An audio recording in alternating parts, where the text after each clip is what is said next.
Nos próximos minutos eu quero deixar com você duas assertivas que me fazem acreditar no Evangelho, embora ele pareça loucura para algumas pessoas. Algum tempo atrás, não muito longe, nós caminhamos numa série de mensagens, nós trabalhamos com série de mensagens, e nós falamos sobre o Evangelho enfraquecido dos evangélicos, um Evangelho diferente do Evangelho da graça, que traz em si características diferentes do Evangelho anunciado por Jesus. Foi um tempo muito rico. E eu quero agora me debruçar nesse versículo, apenas o versículo 18, e tentar ser um encorajador para você. Sair daqui dessa celebração, crendo ainda mais no Evangelho, embora ele pareça loucura. O texto que Paulo escreve, ele diz assim: a mensagem da cruz é loucura para aqueles que estão perecendo, mas para nós que estamos sendo salvos, a mensagem da cruz é o poder de Deus para a salvação de todo quanto crê. Vamos ler todos juntos? Bem forte, vamos lá? 1, 2, 3 e já. Pois a mensagem da cruz é loucura para os que estão perecendo, mas para nós que estamos sendo salvos, é o poder. Eu participo de duas células, uma na segunda-feira, na minha casa, e uma na terça-feira, na casa do Richard. E na segunda-feira, na minha casa, quando nós estávamos reunidos em célula, enquanto compartilhávamos do nosso estudo acerca das virtudes do Supremo Pastor, ministração do último domingo, um irmão nosso na célula, ele leu uma frase ou um texto, um pensamento cunhado por um ex-vocalista da banda Raimundo, chamado Rodolfo Abrantes. E o pensamento do Abrantes diz o seguinte: o Evangelho não é atraente para o mundo, mas o Evangelho é loucura porque envolve perder para ganhar. O Evangelho é loucura porque envolve morrer para viver. O Evangelho, segundo Rodolfo Abrantes, é loucura porque envolve sumir para aparecer. O Evangelho é loucura porque envolve descer para subir. Na hora que o irmão na minha célula, ele leu esse pensamento e tinha a ver com o segundo tópico do nosso compartilhamento, a liberdade que Jesus nos dá por sermos ovelhas do rebanho dele, o meu coração se aqueceu e eu disse para eles assim: a mensagem do próximo domingo está sendo fabricada agora, está no forno. Até domingo nós vamos então esmiuçar e nós vamos receber de Deus uma porção falando acerca da loucura do Evangelho. Irmãos, o que Paulo está dizendo, jungido ao que Rodolfo Abrantes citou, tem a ver com a loucura que a mensagem da cruz parece ser para aqueles que não creem. É óbvio que o pensamento do Abrantes tem várias conotações, são 4 tópicos, mas eu quero, olhando para o que Paulo está afirmando, eu quero destacar 2 expressões citadas por esse ex-vocalista. Quando eu olho para o escrito de Paulo e quando eu percebo o que Abrantes disse, me parece que 2 assertivas corroboram para que eu entenda que o verdadeiro Evangelho, embora pareça loucura, ele é o poder de Deus para a salvação de todo quanto crê. Por exemplo, Abrantes diz assim: olha, o Evangelho é loucura para o mundo, porque envolve perder para ganhar, envolve descer para subir. Aí traz uma expressão que eu quero destacar, e diz assim: envolve sumir para aparecer. Isso é interessante, porque num tempo em que todo mundo busca o foco dos holofotes, sumir para aparecer é uma grande loucura.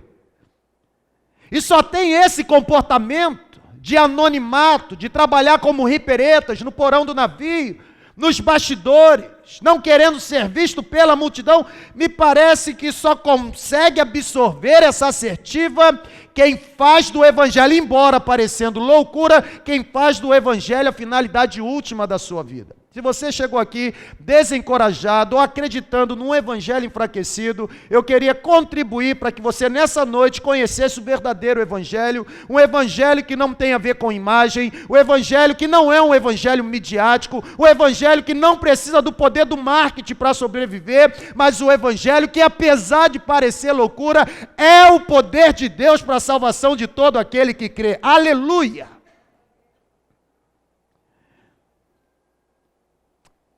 Crer no Evangelho, irmãos, de fato é uma grande loucura. Porque é verdade, tem que sumir para aparecer. Me parece que uma das palavras constantes no vocabulário daqueles que decidiram não apenas seguir a Jesus, mas aqueles que decidiram genuinamente tornarem-se discípulos de Jesus, uma das palavras constantes no seu vocabulário é discrição e não descrição. Me parece que o verdadeiro discípulo, aquele que vive o verdadeiro evangelho, o evangelho genuíno, é alguém que sabe viver discretamente, embora o mundo diga que quem muito é visto, muito é lembrado, e quem pouco é visto, muito é esquecido. Quando Jesus orienta os seus discípulos acerca de práticas espirituais, vocês estão vivos? Amém ou não amém? Quando Jesus orienta os seus discípulos acerca de práticas espirituais, como por exemplo, a forma como eles deveriam orar, a forma como eles deveriam ofertar e a forma como eles deveriam jejuar, Jesus, em Mateus 6, do versículo 1 em diante, Jesus o que faz é ensinar os discípulos que o verdadeiro evangelho exige sumir para aparecer. Discrição. Jesus olha para os discípulos assim: quando vocês forem ofertar, não faça como os hipócritas, ok? Porque os hipócritas, eles acham que devem tocar na trombeta que estão entregando alguma coisa, e quando vocês forem ofertar, não tem comportamento deles antes, que a sua mão esquerda não saiba o que a direita está fazendo. Isso é discrição, não é? Para que o seu pai que vê em secreto, também possa lhe recompensar em secreto. Quando Jesus pula para o outro bloco de orientação acerca da oração, é óbvio que o contexto cultural exegético diz respeito à oração, mini-orações feitas pelos discípulos dos rabinos. Jesus agora ensina os seus discípulos a não serem como os discípulos dos rabinos, que tinham uma oração curta, mas sem propósito de vãs repetições. Mas o fato é que Jesus olha para os seus discípulos assim: quando vocês orarem, não faça como os hipócritas que param nas esquinas e começam a falar alto e acham que pelo muito falar serão ouvidos, mas quando orarem, entrem no seu quarto, feche a porta e ore em secreto, para que o seu pai que te enxerga em secreto possa te recompensar. Isso não tem a ver com discrição, irmãos?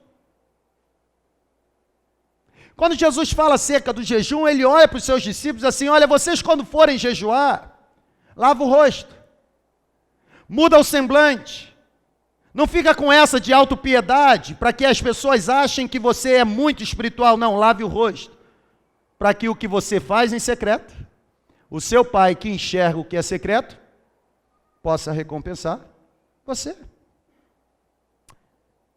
De fato, o verdadeiro evangelho é uma grande loucura. Vocês são tudo loucos. É loucura. É loucura. Vive-se o tempo em que as pessoas, identificadas como cristãs, principalmente, vive-se o tempo em que as pessoas são absurdamente infladas pelo orgulho, pessoas altivas, pessoas vaidosas, pessoas arrogantes, pessoas querendo ser uma maior do que a outra, uma mais importante que a outra, pessoas que disputam o status quo da pirâmide social, porque acreditam que isso pode lhe dar alguma coisa. Vive-se o tempo dos holofotes, o tempo em que a humildade ensinada por Jesus foi transformada em estrelismo, ao ponto de ninguém mais querer se submeter a lavar os pés empoeirados de alguém necessitado, mas querem os aplausos após cada realização em nome de Deus. Vive-se um tempo de holofotes acesos, onde pessoas infladas pelo seu orgulho fazem questão de exibir com opulência que não devem nada a ninguém, que tudo que elas possuem é resultado da sua autossuficiência, pessoas que se sentem donas do próprio pedaço. Isso não é evangelho, irmãos. O verdadeiro evangelho parece loucura, porque é um evangelho que, me perdoe o Abrantes, eu não pedi permissão para ele, mais do que envolver, na minha opinião, exige, é obrigatório sumir para aparecer. Hoje pela manhã eu estava lá na igreja da Rampa, pastor Edinam, eu fui lá apresentar o Summit. E foi interessante, que aí depois a gente conversando, na hora de eu vir embora, o Edinam falou assim: rapaz, a igreja lá, a terceira igreja, está crescendo bastante, né? Eu disse: graças a Deus por isso. Aí um irmão que estava próximo virou e falou assim: qual o segredo, pastor? E aí de imediato eu virei para ele e falei assim: o segredo é não atrapalhar Jesus ser o dono da igreja. É óbvio que à luz da interpretação hermenêutica da minha mais nova de 8 anos, minha filha, ela diria assim: papai, o senhor foi muito sarcástico. Não, não fui sarcástico. Tudo dela é sarcástico, né? Eu não fui sarcástico, eu fui realista. Enquanto Jesus for a glória dessa comunidade, nós não vamos parar de desenvolver o potencial que Ele nos deu. A partir do momento que alguém quiser ser a glória e não Jesus for a glória, será o momento em que iniciaremos o nosso grande declínio espiritual enquanto comunidade de fé. É necessário sumir. É necessário desaparecer, irmãos, é necessário descer do palco. Interessante que Paulo, quando escreve aos Coríntios, capítulo 4, ele diz assim: nós somos despenseiros dos mistérios de Deus. Essa expressão despenseiros é a palavrinha que os exegetas gostam no grego de hiperetas. Quem eram os hiperetas? Tradução de ministro, de servo. Dentre tantas palavras traduzidas como servo no nosso vernáculo, e me permita colocar o cap de letras português-grego, e aí explicar para você o seguinte: tem tantas. Tem doulos, escravo, tem o diaconel, ou diácono, aquele que desempenha papel específico na casa do seu senhor, tem tantos. Mas o hiperetas é fantástico. E quem eram os hiperetas? Eram aqueles servos que ficavam no porão da embarcação, ninguém os via, ninguém sabia do seu semblante, mas eles ficavam lá, abastecendo a embarcação, não eram vistos, trabalhavam nos bastidores, não apareciam, mas do bom trabalho deles dependia a boa navegação. Aí isso me faz lembrar a citação que eu sempre tenho utilizado aqui, por exemplo, do Russell Shedd: famosos e populares são heróis, os santos são anônimos.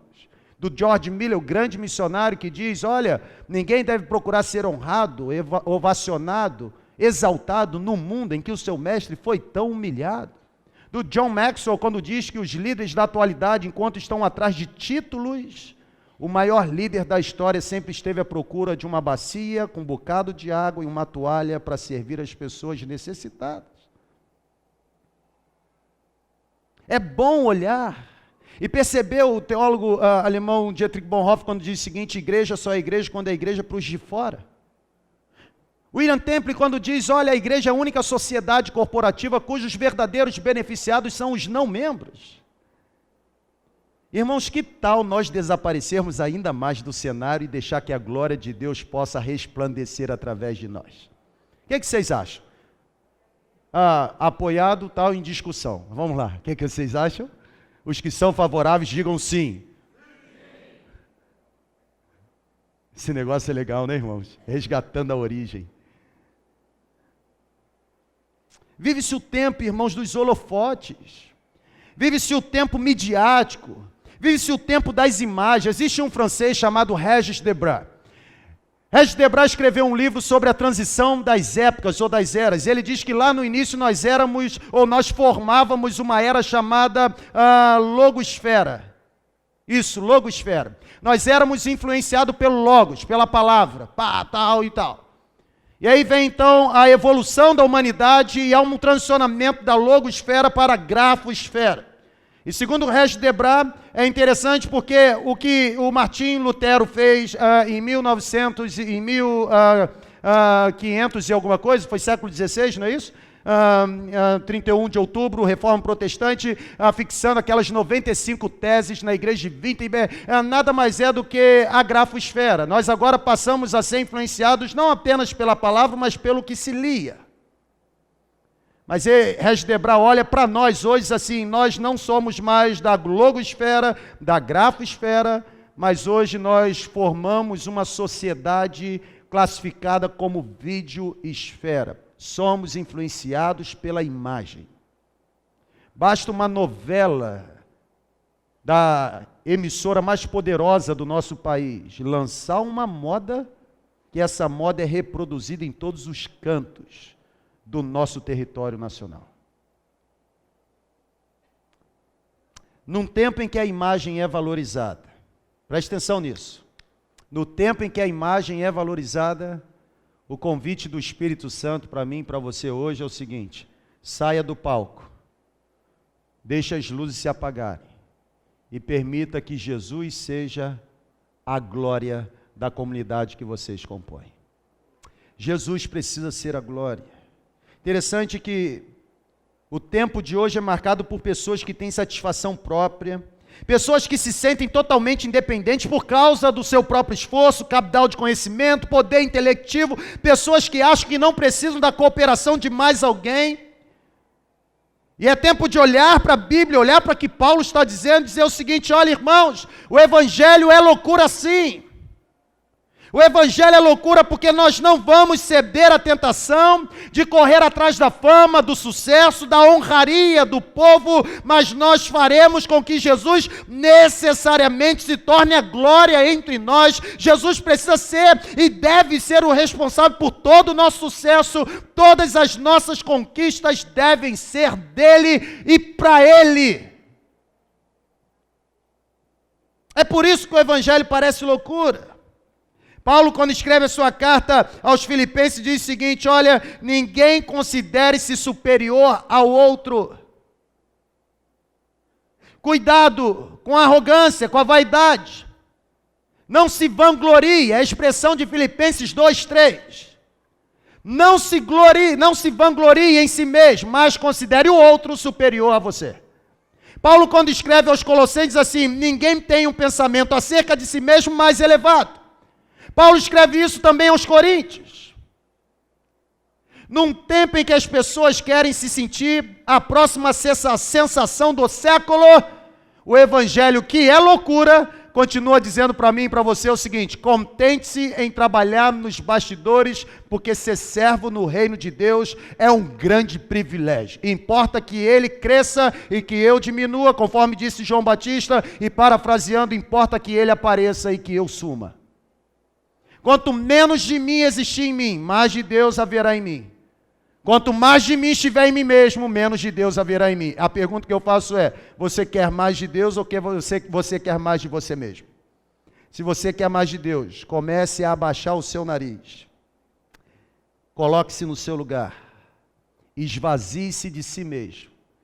E peça a Deus para te encher da presença poderosa, gloriosa, esplendorosa, suficiente do Espírito dele. O verdadeiro evangelho não é um evangelho triunfacionista. Não é um evangelho sensacionalista. Interessante que a gente confunde muitos conceitos, irmãos. Graças a Deus que a Terceira Igreja é uma comunidade liberta de qualquer tipo de paradigma. Graças a Deus. Graças a Deus. Graças a Deus que a gente olha para esse lugar e a gente diz o seguinte: isso aqui não é a Terceira Igreja, porque o dia que esse espaço aqui nos faltar, a Terceira Igreja continua existindo, porque a nossa existência não precisa de paredes. Graças a Deus por isso.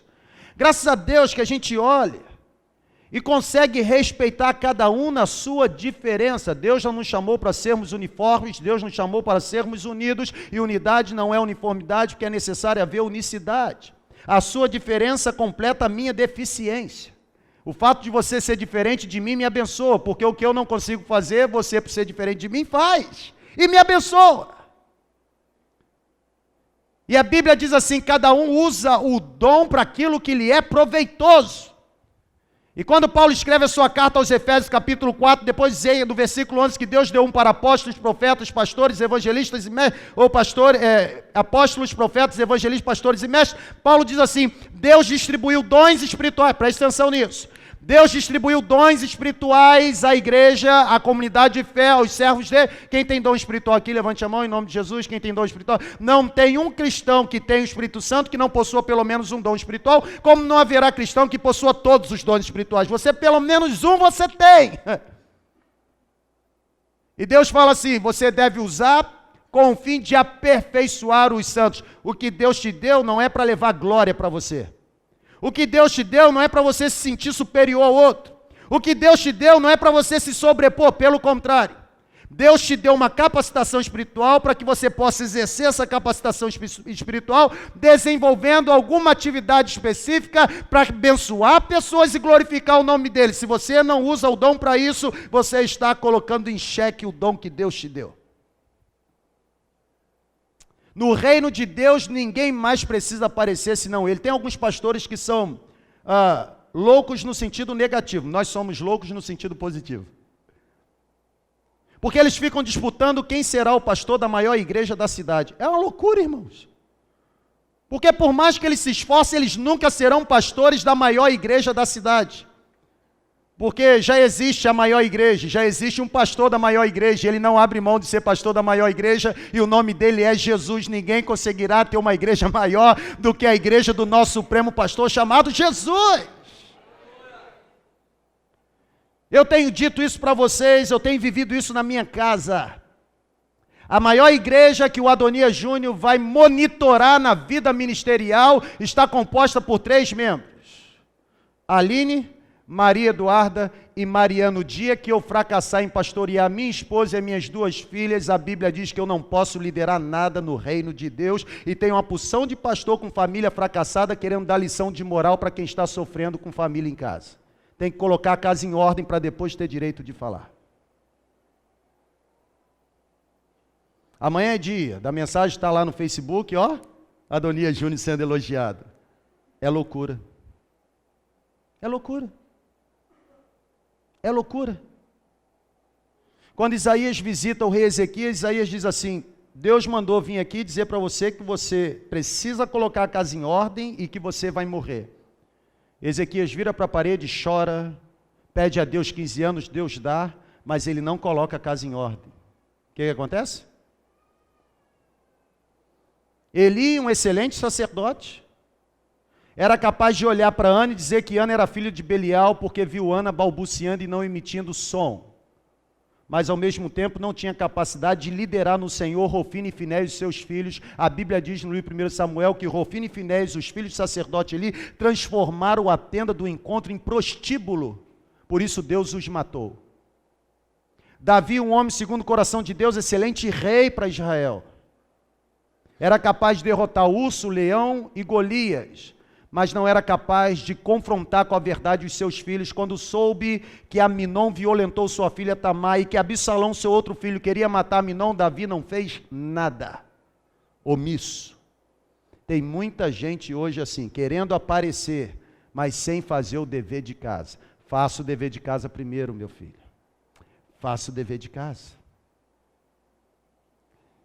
João capítulo 6 fala acerca da experiência de uma multidão sendo alimentada com 5 torradas e 2 sardinhas. A pergunta é: onde estavam os 5 pães e os 2 peixinhos utilizados por Jesus para alimentar a multidão?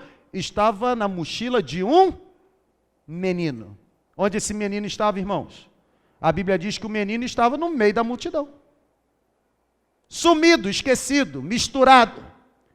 Mas chegou o momento em que Deus desejou usar o que o menino tinha para promover a glória dele.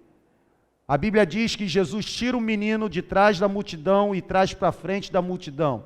Aquele menino desconhecido passou a ser conhecido. O que isso me ensina? Não queira vir para frente da multidão por conta própria, porque se você fizer isso, Deus vai se encarregar de jogar você para trás da multidão de novo. Venha para frente da multidão trazido pelas mãos de Deus. Todas as vezes que Jesus, ou quase todas as vezes que Jesus curou pessoas, a ordem de Jesus para o curado ou beneficiado era: não conte para ninguém o que lhe fora feito. Interessante que hoje, nessa sociedade que quer aparecer, a primeira coisa que faz é o seguinte: chama a televisão, vamos gravar, vamos filmar, porque se mostrar que está tendo milagre, semana que vem tem mais gente. Esse é o evangelho enfraquecido, não é o evangelho do reino e da graça. Porque o evangelho do reino e da graça exige sumir para aparecer.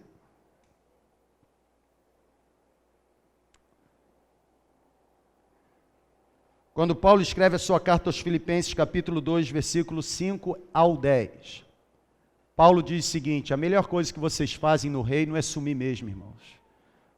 Por quê? Porque Jesus decidiu sumir. Haja em vocês, presta atenção, haja em vocês o mesmo sentimento que habitou em Jesus, o qual, sendo eterno, sendo Deus, detentor de todo poder, abriu mão da sua glória, irrompeu o tempo e espaço, entrou na esfera humana limitada, se submeteu às leis dessa criação. É isso que Paulo está dizendo.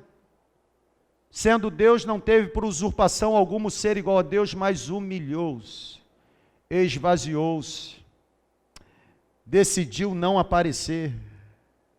É o que a gente chama na teologia de função quenostática, esvaziamento. Abrir mão de se utilizar. Abrir mão de utilizar não significa deixar de ter. Paulo diz, comporte-se como ele. Decida assumir. Decida se humilhar. E ele foi obediente até morte, morte de cruz. Aí entra extraordinária lição. E Deus o exaltou soberanamente, lhe dando o nome que está sobre todo o nome, para que ao nome de Jesus, todo joelho daqueles que estão no céu, na terra e debaixo da terra se dobre, e toda língua confesse que Ele é Senhor, para a glória de Deus Pai. Primeiro vem a humilhação, depois vem a exaltação. O problema é que hoje o pessoal quer começar por cima, já quer começar com a exaltação. Não tem como. No caminho da exaltação, necessariamente você precisará passar pela estrada da humilhação. Agora é extraordinário, porque ser humilhado não significa que ficaremos humilhados para sempre. A Bíblia diz que chegará o tempo em que os humilhados nas mãos de Deus serão exaltados. Pode ser que o seu tempo seja hoje. E se for hoje, será para a glória de Deus. Segundo lugar, o evangelho de fato é loucura, como diz o apóstolo Paulo. Porque um segundo trecho que eu quero destacar do pensamento cunhado por Abrantes é o seguinte: o verdadeiro evangelho envolve morrer para viver. Eu quero terminar com isso. E eu queria chamar a sua atenção para cá pelo seguinte: falar de morte é algo que ninguém gosta, nem eu gosto. Me traz pavor. Eu entro em hospital, irmãos, e vou em funeral pela obrigação da função que eu exerço, porque se eu tivesse opção de escolher, eu não pisaria lá nunca. Uma vez a Aline teve esse problema de crise renal e vamos para o Roberto Silvares, e aí o nosso plano de saúde, chamada Vera Silveira, resolve o nosso problema lá. O médico dá lá a medicação para a Aline e diz assim: observação 30 minutos. E aí coloca a Aline sentada no corredor por onde entram os casos de emergência, lá atrás. Quando eu estou sentado com a Aline, deveria ter uns 5 minutos, eu acho.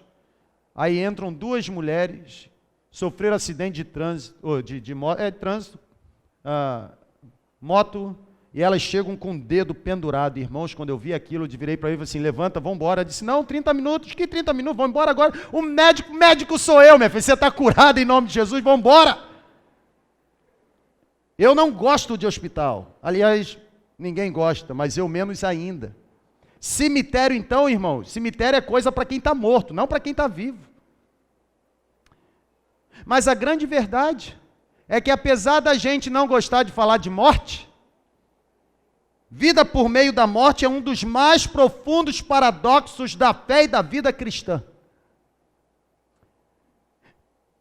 O evangelho é loucura, e de fato é loucura, porque pensar sobre a essência da morte, não ver a morte como término da vida, mas ver a morte como pontapé inicial para a verdadeira vida, se isso não é loucura, eu não sei adjetivar. É igual aquele velhinho, sendo visitado pelo pastor, muito enfermo, já seus 80 e tal, você que está com 80 e tal, não se assuste. E o pastor chega na casa desse velhinho, preparando o velhinho para a morte, foi encomendar o corpo, porque ele estava muito mal. E aí encontra o velhinho lá no leito, e aí começa a preparar o velhinho, a autoestima para ele morrer, entendeu? Diz assim: olha rapaz, que admiração poder pastorear você esse tempo, você foi o melhor líder na igreja. Olha, você cumpriu o seu combate, você está deixando um legado, você já tem tataraneto, todos servindo a Jesus. Você viveu muito tempo e daqui a pouco chegará um momento em que você deixará o mundo dos vivos e irá para o mundo dos mortos. O velhinho: senhor pastor, o que foi? O senhor ficou muito tempo dentro de um seminário teológico, mas não aprendeu nada. Por quê?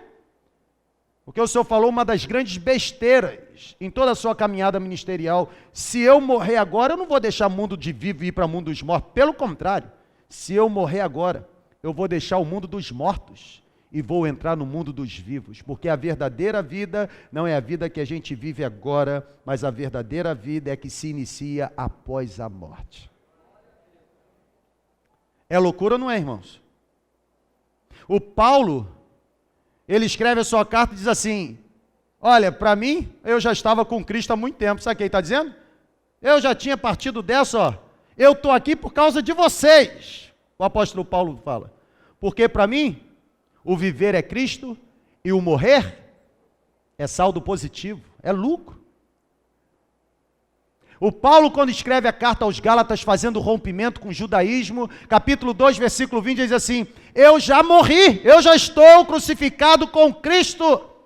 Ou seja, eu não vivo mais a minha vida. Os meus desejos, os meus pensamentos, a minha autonomia, eu decidi abrir mão dela há muito tempo. Eu já morri em Cristo, eu estou crucificado com Cristo. E a vida que agora eu vivo pela fé. Em quem?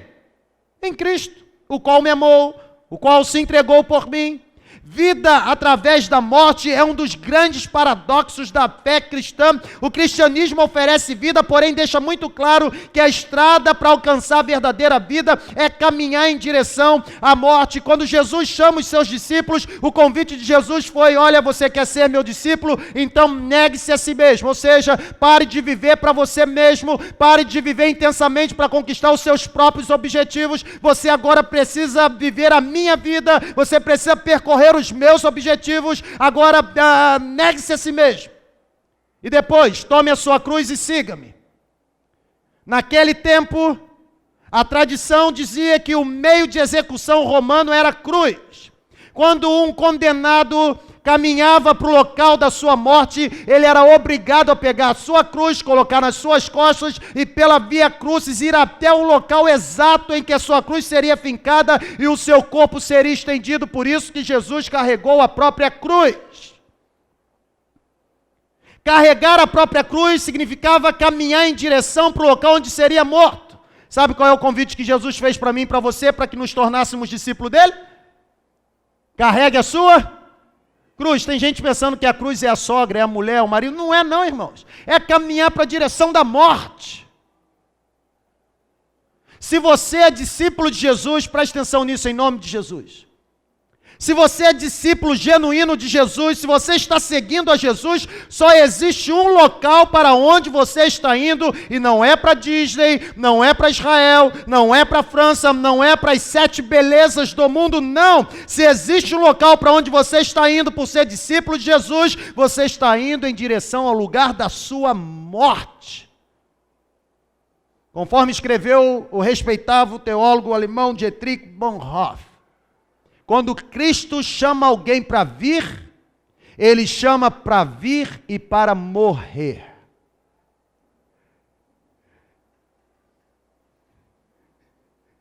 Top demais. Quem amar a sua vida, perdê-la. Mas quem perder a sua vida por amor a mim, encontrá-la. Meus irmãos, me parece que a vida após a morte é a verdadeira vida que nós devemos perseguir. É necessário morrer. Se você deseja viver intensamente, você vai precisar se submeter a essa exigência de um evangelho que é loucura. A exigência de morrer para viver. E eu quero terminar citando um texto de Fernando Pessoa. Fernando Pessoa, ele cita o pensamento de Paulo Angelim, um arquiteto pós-graduado em marketing. E Paulo Angelim, Fernando Pessoa está rascunhando, diz o seguinte: morrer é preciso.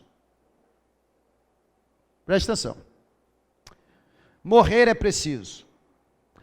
Nós estamos acostumados a ligar a palavra morte apenas à ausência de vida. Isso é um grande erro.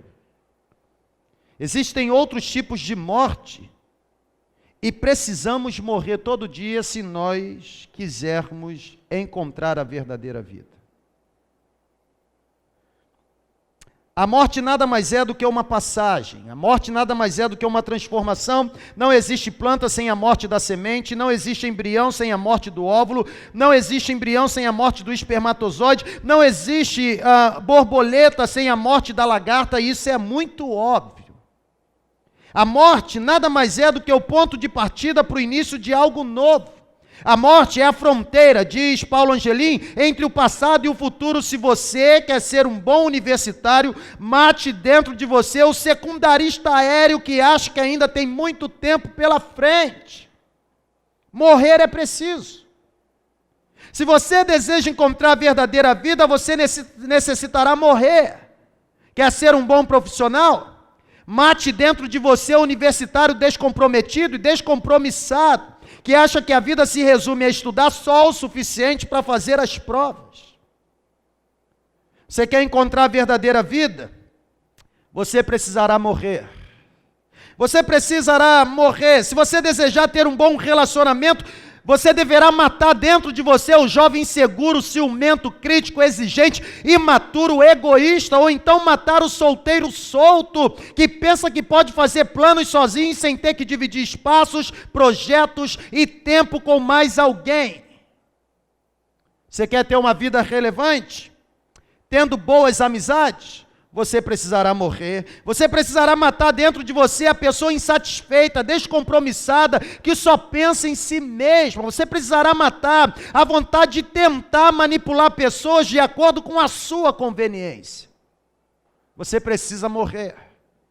Porque se você morrer, você vai aprender a respeitar seus amigos, seus colegas, colegas de trabalho e também os seus vizinhos, enfim. Todo o processo de evolução para uma vida verdadeira exige que matemos em nós o eu passado, o eu inferior. E qual o risco de não morrermos todo dia? O risco está em tentarmos ser duas pessoas ao mesmo tempo, perdendo nosso foco, comprometendo nossa produtividade e, por fim, prejudicando o nosso sucesso. Muitas pessoas não evoluem, porque ficam se agarrando ao que eram, não se projetam para o que serão ou desejam ser. Elas querem viver uma vida nova, querem cumprir a nova etapa, mas não querem abrir mão da forma como pensavam ou como agiam. Acabam se transformando, pelo fato de não morrer, em projetos acabados, híbridos e, para a tragédia, adultos infantilizados. Você quer viver a verdadeira vida? Então você precisa morrer. Quer ser um líder, profissional, pai, mãe, cidadão, cidadã, amigo, quer ser alguém melhor e evoluído? Então o que você precisa fazer é hoje matar em você o egoísmo, o egocentrismo, para que nasça o ser que você tanto deseja ser. Se você quiser a nova vida, você precisa morrer. Mas não se esqueça de nascer melhor ainda. É preciso morrer. É preciso morrer, irmãos. Eu quero terminar. E eu termino com uma palavra de orientação. Porque tem muita gente que diz que foi alcançado por essa vida e que tem essa vida, mas que continua como pessoa velha. Ainda não morreu. Continua alimentando dentro de si aquele camarada ou aquela camarada carnal que existia antes de receber a nova vida. Olha aqui, uma palavra agora de amigo. Você seria mais sincero se você não tentasse se esconder numa grande multidão chamada Terceira Igreja Batista. Você seria mais sincero em não perder o seu tempo nessa comunidade de fé se você não decidiu matar em você a pessoa carnal que você era. Seria tão bom se o seu mau testemunho afetasse só você. Seria tão bom se os seus maus comportamentos, que precisam morrer, trouxessem consequências ruins e adjetivos pejorativos somente para você. Mas o pior disso tudo é que o seu mau comportamento, o seu mau testemunho, o fato de você não ter sofrido uma mudança radical que o Evangelho opera, a tragédia disso é que isso me afeta. E afeta a comunidade chamada Terceira Igreja Batista, porque quando alguém que frequenta os mesmos ambientes que você, carnal, tem frequentado, e vê você fazendo coisas que pessoas carnais fazem, a conclusão que eles chegam é que a comunidade de fé que você diz participar é tão carnal quanto o seu comportamento tem sido. E eles nivelam a igreja de Jesus por você. Isso não é bom que aconteça, porque a igreja de Jesus não se limita ao seu mau comportamento. A igreja de Jesus não se limita à sua face dobre. A igreja de Jesus não se limita ao seu mau testemunho. Então, em nome de Jesus, se você quer ser cristão genuíno, não engane-se a si mesmo, não. Mate dentro de você esse cara carnal, essa mulher carnal que ainda existe. O evangelho não transforma 70%. O evangelho é suficiente para mudar a história radicalmente do ser humano.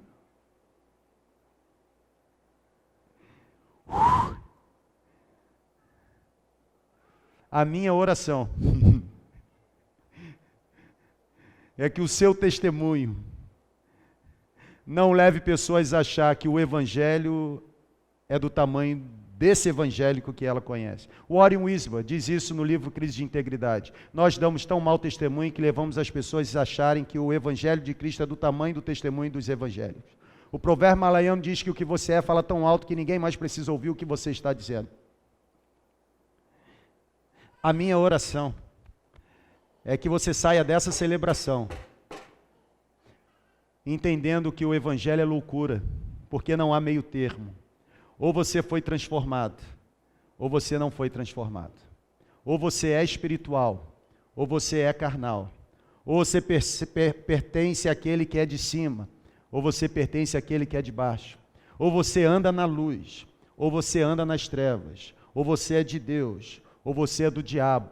Ou você tem o Espírito Santo, ou você tem uma legião de demônio. Ou você vai para o céu, ou você vai para o inferno.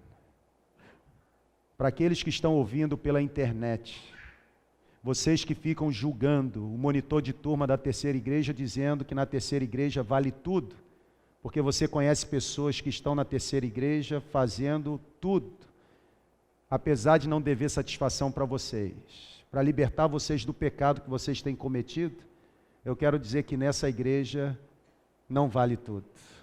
Aqui nós tratamos o pecado seriamente.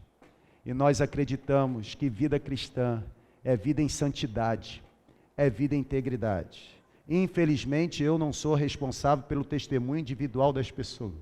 Queria ser, porque talvez se eu fosse, você não faria o que você tem feito. Erraria também, porque eu erro, mas não faria o que você tem feito. A minha oração é que a terceira igreja, irmão, seja uma comunidade em que Jesus seja a glória.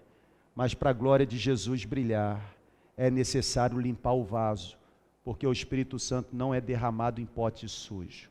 Vá para sua casa, limpe o seu vaso e passe com a sua vida glorificar o nome de Jesus.